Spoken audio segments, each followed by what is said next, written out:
ವೀಕ್ಷಕರೇ hi hello ನಮಸ್ತೆ action ಫೋ ಕನ್ನಡಕ್ಕೆ ಸ್ವಾಗತ. ನಾನು ಸತೀಶ್ ಸಾಲ್ಯ ಚಾರ್ಮಾಡಿ. ವ್ಲಾಗ್ ಹಾಕದೆ ಸ್ವಲ್ಪ ದಿನ ಆಗಿತ್ತು.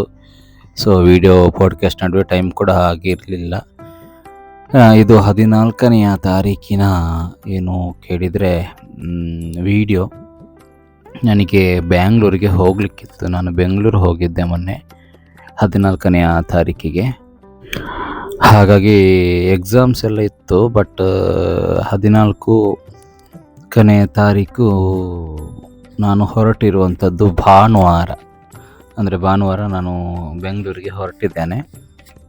ಮಧ್ಯಾಹ್ನ ಮನೆಯಿಂದ 2 ಗಂಟೆಗೆ ಉಜಿರ ತನಕ ಬೈಕಲ್ಲಿ ಬಂದು ಅಲ್ಲಿಂದ ಬಸ್ಸಲ್ಲಿ ಬಂದು ಮತ್ತೆ ಧರ್ಮಸ್ಥಳಕ್ಕೆ ಬಂದಿದ್ದೇನೆ. ಧರ್ಮಸ್ಥಳದಲ್ಲಿಯೂ ಕೂಡ ನನಗೆ ಒಂದು ಬಸ್ ಸಿಕ್ತು, ಬೆಂಗಳೂರು ಬಸ್. ಆ ಬಸ್ಸಲ್ಲಿ 390 ರೂಪಾಯಿ ಟಿಕೆಟು. ಬಟ್ ಎಲ್ಲ ಇಲ್ಲಿಂದ ಬಿಡುವಾಗ 2-2.5 ಗಂಟೆಗೆ ಹೊರಟು ಬೆಂಗಳೂರು ರೀಚ್ ಆಗುವಾಗ 11:30 ಆಗಿದೆ.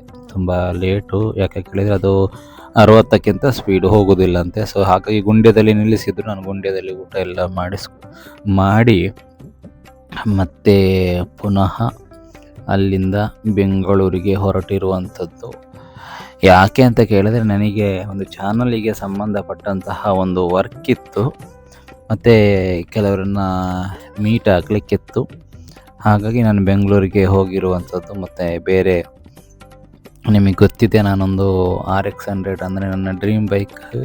ಆ ಬೈಕನ್ನು ಒಂದು ನೋಡಲಿಕ್ಕೂ ಕೂಡ ನಾನು ಬೆಂಗಳೂರಲ್ಲಿ ಹೋಗಿದ್ದೆ. ಬಟ್ ಈಗ ತಗೊಂಡಿರುವಂಥದ್ದು ಮಂಗಳೂರಿನ ಗಾಡಿ. ಬೆಂಗಳೂರಲ್ಲಿ ಯಾವುದು ನನಗೆ ನೋಡಲಿಕ್ಕೆ ಹೋದಂತಹ ಕಡೆಯಲ್ಲಿ ಅದು ಸರಿಯಾಗಲಿಲ್ಲ. ಸೊ ಮತ್ತು ಮಂಗಳೂರಿನ ಗಾಡಿ ತಗೊಂಡಿರುವಂಥದ್ದು. ಹಾಗೆ ಬೆಂಗಳೂರಲ್ಲಿ ಮತ್ತು ಚಾನಲಿನ ವರ್ಕ್ಗಳು ತುಂಬ ಇತ್ತು. ಹೋಗುವಾಗ ಬಸ್ಸಿನಲ್ಲಿ ಬೆಂಗಳೂರಿನ ಬೃಹದಾಕಾರದ ಕಟ್ಟಡಗಳಾಗಿ ಏನಿತ್ತು, ಹಾಸನದ ಹತ್ರ ಎಲ್ಲೋ ಕಾಣುತ್ತದೆ, ನನಗೆ ಗೊತ್ತಿಲ್ಲ, ಮರ್ತೋಯ್ತು. ಬಿಲ್ಡಿಂಗ್ಗಳ ಬಗ್ಗೆ ಒಂದಷ್ಟು ಶೂಟಿಂಗ್ ಮಾಡ್ತಾ ಹೋದೆ. ಬಸ್ ಮಾತ್ರ ತುಂಬ ನಿಧಾನ, ಅದಂದರೆ 60ಕ್ಕಿಂತ ಸ್ಪೀಡು ಹೋಗೋದಿಲ್ಲ ಅಂತ ಹೇಳಿದರು. ಹಾಗಾಗಿ ರೀಚ್ ಆಗುವಾಗಲೇ 11:30 ಏನೋ ಆಗಿದೆ. ಸೊ ನೋಡಿ, ಮತ್ತೆ ಹಾಸನ ಎಲ್ಲ ಆದ ನಂತರ ಹೋಗ್ತಾ ಇರುವಂಥದ್ದು ಬೆಂಗಳೂರಿನ ಸಂಡೇ ಅಲ್ವಾ, ತುಂಬ ಟ್ರಾಫಿಕ್ ಬೇರೆ ಇತ್ತು. ಸೋಮವಾರ ಎಲ್ಲ ಊರಿಗೆ ಬರುವಂಥವರಾಗಿರಲಿ ಅಥವಾ ಎಲ್ಲ ಏನು ಬಸ್ಸು ಫುಲ್ ಧರ್ಮಸ್ಥಳದಿಂದ ಬೆಂಗಳೂರು ತನಕ ಅಲ್ಲಲ್ಲಿ ಸ್ಟ್ಯಾಂಡಿಂಗೇ ಇರ್ತಿತ್ತು, ವಿನಃ ಸೀಟೆಲ್ಲ ಇರಲಿಲ್ಲ. ಹಾಗೂ ಹೀಗೂ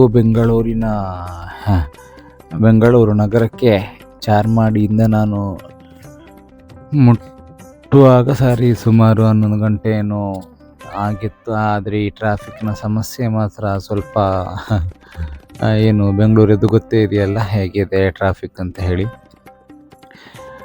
ನೋಡಿ, ಉದ್ದಕ್ಕೆ ಬಸ್ ಎಲ್ಲ ನಿಂತಿರುವಂಥದ್ದು. ನನಗೆ ಇದು ಸಿಟಿ ಬೆಂಗಳೂರು ಮೆಜೆಸ್ಟಿಕ್ ಸಿಟಿ ಹತ್ರ ಆಗುವಾಗ ತೆಗೆದಿರುವಂತಹ ವಿಡಿಯೋಸ್ಗಳು. ಹಾಗಾಗಿ ನಾನು ಮಧ್ಯಾಹ್ನ ಹೊರಟಿರುವಂಥದ್ದು ನೈಟ್ ರೀಚ್ ಆಗ್ತೇನೆ. ಮತ್ತು ಮರುದಿನ 15ನೇ ತಾರೀಕಿಗೆ ಮಧ್ಯಾಹ್ನ ರಿಟರ್ನ್ ನನಗೆ ಹೊರಡಬೇಕಿತ್ತು. ಹಾಗಾಗಿ ನಾನು ನೈಟ್ ರೀಚ್ ಆಗುವಾಗಲೇ ಹಾಗೆ ಹೊರಟಿರುವಂಥದ್ದು. ಅಂತೂ ಒಂದಷ್ಟು ನಾವು ಹಳ್ಳಿಯಿಂದ ಬೆಂಗಳೂರಿಗೆ ಹೋಗಿ ಲಾಸ್ಟ್ ಟೈಮ್ ನಮ್ಮ ಮೇಳದ ಯಕ್ಷಗಾನ ಇದ್ದಂಥ ಸಂದರ್ಭದಲ್ಲಿ ಬೆಂಗಳೂರಿಗೆ ಹೋಗಿರುವಂಥದ್ದು. ಆಗ ಸಿಟಿಯೆಲ್ಲ ಅಷ್ಟು ವೀಡಿಯೋ ಮಾಡಲಿಕ್ಕೆ ತಿರುಗಲಿಕ್ಕೆಲ್ಲ ಸಮಯವೂ ಇರಲಿಲ್ಲ. ಮೇಳದ ಗಾಡಿಯಲ್ಲಿ ಹೋಗಿರುವಂಥದ್ದು. ಬಟ್ ಈ ಸಲ ಹೋಗಿ ಬಟ್ ಸುತ್ತಾಡಲಿಕ್ಕೆ ಅಷ್ಟೇನು ಟೈಮ್ ಇರಲಿಲ್ಲ ನನಗೆ. ನನ್ನ ವರ್ಕ್ ಇತ್ತು ನಮ್ಮದೇ. ಹಾಗಾಗಿ ಬೆಂಗಳೂರಿನ ನಗರದ ಸೌಂದರ್ಯವನ್ನು ಅಲ್ಪ ಸ್ವಲ್ಪ ಆದರೂ ನೈಟ್ 10-11 ಗಂಟೆಗೆ ಅದು ಸವಿತಾ ಹೋಗಿರುವಂಥ. ನೋಡಿ, ಬಸ್ ಸ್ಟ್ಯಾಂಡ್ ಹತ್ರ ಏನೋ ಬಂದಿದೆ. ನಾನು ಆಲ್ರೆಡಿ ರೂಮ್ ಬುಕ್ ಮಾಡಿದ್ದೆ ಬೆಂಗಳೂರಲ್ಲಿ. ಅಲ್ಲಿ ಅವರಿಗೆ ಫೋನ್ ಮಾಡಿ ಫುಡ್ಡನ್ನು ಕೂಡ ತೆಗೆದಿಡ್ಲಿಕ್ಕೆ ಹೇಳಿದ್ದೆ. ಮೆಜೆಸ್ಟಿಕ್ ಹತ್ರನೇ ಒಂದು ಅಲ್ಲಿ ರಿಕ್ಷಾದಲ್ಲಿಂದ 100 ರೂಪೀಸ್ ಕೊಟ್ಟು ರೂಮನ್ನು ಕೂಡ ಬುಕ್ ಮಾಡಿದ್ದೆ, ನೈಟಿಗೆ ರೆಸ್ಟಿಗೆ ಬೇಕಂತ ಹೇಳಿ. ಸೊ ಹಾಗಾಗಿ ಅಲ್ಲಿಂದ ಮೆಜೆಸ್ಟಿಕ್ಕಿಂದ ಇಳಿದು ಮತ್ತೆ ಹೋಗಿರುವಂಥದ್ದು. ಆಟೋ ಮಾಡಿಕೊಂಡು ಅಲ್ಲಿ ಒಬ್ಬರು ಇದ್ದರು ಸ್ಟ್ಯಾಂಡ್ ಹತ್ರವೇ. ನೋಡಿದ್ದು ಮೆಜೆಸ್ಟಿಕ್ ಬಸ್ ಸ್ಟ್ಯಾಂಡ್ ಹೆಚ್ಚಿನವರಿಗೆ ಗೊತ್ತಿರ್ಬೋದು. ನಮಗೆಲ್ಲ ಇದು ಬಹಳ ಶಾಕ್ ಅಂತೇಳಿ. ಯಾಕಂತ ಹೇಳಿದ್ರೆ ನಾವು ಬೆಂಗಳೂರಿಗೆಲ್ಲ ಬರೋದಿಲ್ಲ ಅಲ್ಲ, ಏನೋ ಒಂಥರ ಬೆಂಗಳೂರಿನ ಸಿಟಿ ಲೈಫ್ ಹೇಗಿದೆ ಏನಂತ ಹೇಳಿ. ನೋಡಿ, ಅಲ್ಲಿಂದ ಇಳ್ಕೊಂಡು ಒಂದು ಆಟೋ ಬೇಕಿತ್ತು. ಸೊ ಆಟೋದಲ್ಲಿ ಮತ್ತೆ ನಾನು ನನ್ನ ರೂಮ್ ಇದ್ದಲ್ಲಿಗೆ ಹೋದೆ. ಬೆಂಗಳೂರಿನ ಸಿಟಿ ಆಟೋ ಏನೆಲ್ಲ ಗೊತ್ತಿದೆ ತಿರುಗಾಡಿದವರಿಗೆ, ಆಟೋದವ್ರ ಹತ್ರ ಮಾತಾಡಿಕೊಂಡು ಹೋದೆ. ನಮಗೆ ಮಾತಾಡುವಂಥದ್ದು ಹೇಳಿದರೆ ಬಹಳ ಇಷ್ಟ. ಹಾಗಾಗಿ ಅವರೆಲ್ಲೋ ಮಂಡ್ಯದವರಂತೆ, ಇಲ್ಲಿ ಬಂದು ದುಡಿತಾ ಇರುವಂಥದ್ದಂತೆ ಆಟೋದವರು. ಸೊ ಅವರಿಗೆ ನಾನೊಂದು ಲೊಕೇಶನ್ ಹೇಳಿದೆ, ಆ ಲೊಕೇಶನ್ ಹತ್ರ ನನ್ನನ್ನು ಬಿಟ್ಟರು. ತದನಂತರ ಅಲ್ಲಿ ಒಬ್ಬ ಹುಡುಗ ನನ್ನನ್ನು ರೂಮಿಗೆ ಕರ್ಕೊಂಡು ಹೋದ. ಚೆನ್ನಾಗಿತ್ತು ರೂಮ್. ಬೆಂಗಳೂರಿನಲ್ಲಿ ಒಂದು 600 ರೂಪಾಯಿಗೆಲ್ಲ ಒಳ್ಳೆ ರೂಮ್ ಸಿಗುತ್ತೆ ಅಂತ ಹೇಳಿದರೆ ಬಹಳ, ಎಲ್ಲ ಬೆಡ್ಶೀಟ್, ಟವೆಲು, ಸೋಫು ಎಲ್ಲವನ್ನು ಇಟ್ಟಿದ್ರು 600 ರುಪೀಸಿಗೆ. ಮತ್ತು ನನ್ನ ಊಟ ಎಲ್ಲ ಆದ ನಂತರ ನಾನು ನಿದ್ರೆ ಬರ್ತಾಯಿತ್ತು ಜೋರು. ಸೊ ಊಟ ಬಿರಿಯಾನಿ ಮತ್ತು ಕಬಾಬ್ ಎಲ್ಲ ತರಿಸಿದ್ವಿ.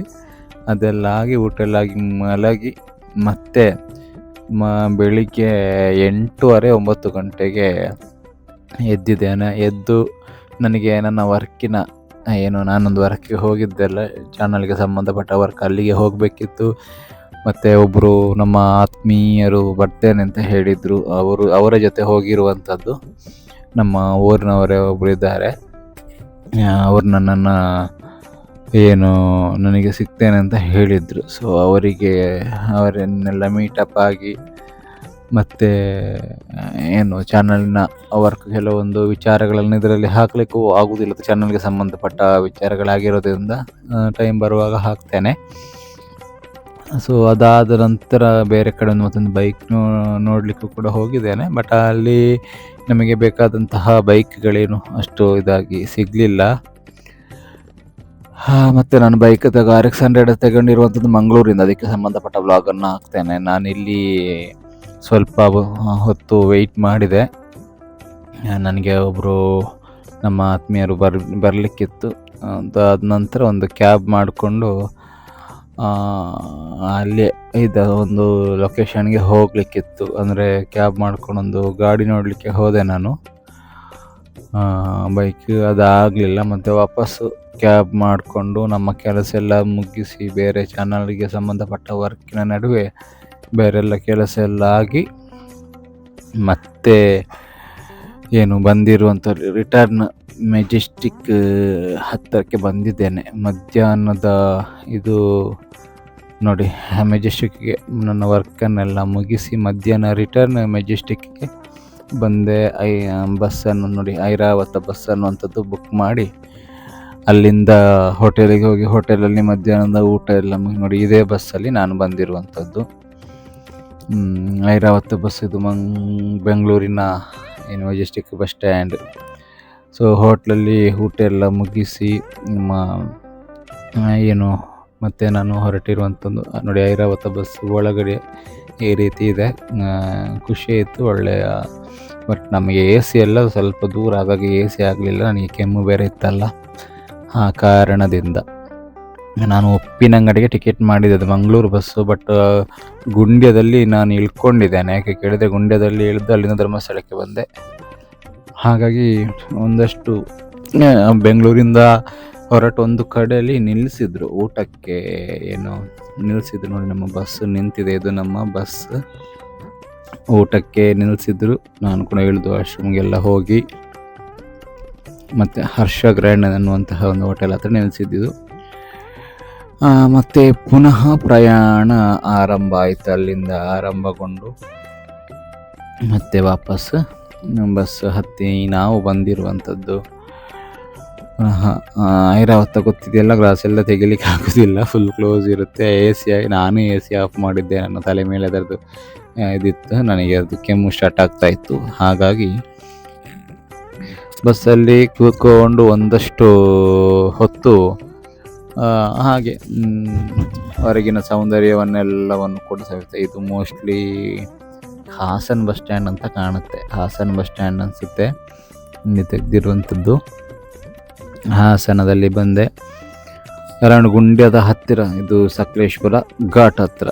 ಮತ್ತು ಗುಂಡ್ಯ ಹತ್ತಿರ ರೀಚ್ ಆಗುವಾಗ 8 ಗಂಟೆನೋ ಆಗಿದೆ. ಗುಂಡ್ಯದಲ್ಲಿ ಇಮಿಡಿಯೇಟ್ಲಿ ಧರ್ಮಸ್ಥಳ ಬಸ್ ಅನ್ನುವಂಥದ್ದು ನನಗೆ ಸಿಕ್ಕಿದೆ. ಹಾಗಾಗಿ ವ್ಲಾಗ್ ಮಾಡಿರುವಂಥದ್ದಕ್ಕೆ ಕೇಳಿದರೆ ನಿಮ್ಮನ್ನು ಕೂಡ ಒಮ್ಮೆ ಬೆಂಗಳೂರಿಗೆ ನನ್ನ ಸಬ್ಸ್ಕ್ರೈಬರ್ಸ್ ವ್ಯೂವರ್ಸ್ ಯಾರಿದ್ದೀರಿ ಬನ್ನಿ ಒಮ್ಮೆ ಹೋಗಿ ಬರುವ ಅನ್ನೋ ಉದ್ದೇಶದಿಂದ ನಾನು ಟವೆಲೆಲ್ಲ ಕಟ್ಕೊಂಡಿದ್ದೆ. ನನಗೆ ಕೋಲ್ಡ್ ಮೊದಲೇ ಆಗೋದಿಲ್ಲ, ಕಾರಲ್ಲಿ ಹೋದರೆ AC ಅಂದರೆ ಆಗೋದೇ ಇಲ್ಲ. ಮತ್ತು ನಾನು ಧರ್ಮಗುಂಡ್ಯದಿಂದ ಮತ್ತೊಂದು ಗೌರ್ಮೆಂಟ್ ಬಸ್ಸಿಗೆ ಕ್ಯಾಚ್ ಮಾಡಿಕೊಂಡು ಧರ್ಮಸ್ಥಳಕ್ಕೆ ಬಂದೆ. ಧರ್ಮಸ್ಥಳದಲ್ಲಿ ಒಂದು ಆಟೋ ನಿಂತಿತ್ತು. ಉಜಿರೆ ತನಕ ವಾಪಸ್ ಬಂದೆ.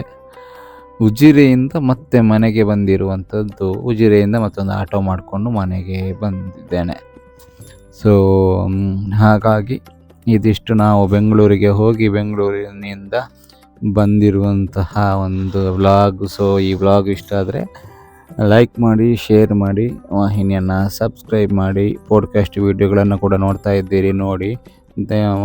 ಅಲ್ಲಿ ನೀವು ಕಮೆಂಟ್ ಬಾಕ್ಸ್ ಹತ್ತಿರ ಒಂದು ಹೈಪ್ ಅನ್ನುವಂಥ ಒಂದು ಸಿಂಬಲ್ ಬರುತ್ತೆ, ಅದನ್ನು ಕ್ಲಿಕ್ ಮಾಡೋದನ್ನು ಮಾತ್ರ ಮರಿಬೇಡಿ. ಹೈಪ್ ಕೊಟ್ಟರೆ ನಮಗೆ ಸ್ವಲ್ಪ ಏನು ಸ್ಕೋರ್ ಹೆಚ್ಚಾಗುತ್ತೆ, ನಮ್ಮ ವೀಡಿಯೋಸ್ಗಳು ಹೆಚ್ಚಿನವರಿಗೆ ರೆಕಮೆಂಡ್ ಆಗುತ್ತೆ ಅನ್ನುವಂಥದ್ದು. ಹಾಗಾಗಿ ಓಕೆ, ವ್ಲಾಗ್ ಇಷ್ಟ ಆಗಿದೆ ಅಂದುಕೊಳ್ತೇನೆ. ಇದು ಯಕ್ಷ ಇನ್ಫೋ ಕನ್ನಡ. ಮುಂದಿನ ವಿಡಿಯೋದಲ್ಲಿ ಸಿಗೋಣ. ಮುಂದಿನ ಏನು ಪಾಡ್ಕಾಸ್ಟ್ ವೀಡಿಯೋಗಳನ್ನು ಹಾಕ್ತಾ ಇದ್ದೇನೆ, ಅದೆಲ್ಲವನ್ನು ಕೂಡ ನೋಡಿ ಸಪೋರ್ಟ್ ಮಾಡಿ. ಓಕೆ, ಟೇಕ್ ಕೇರ್, ಬಾಯ್.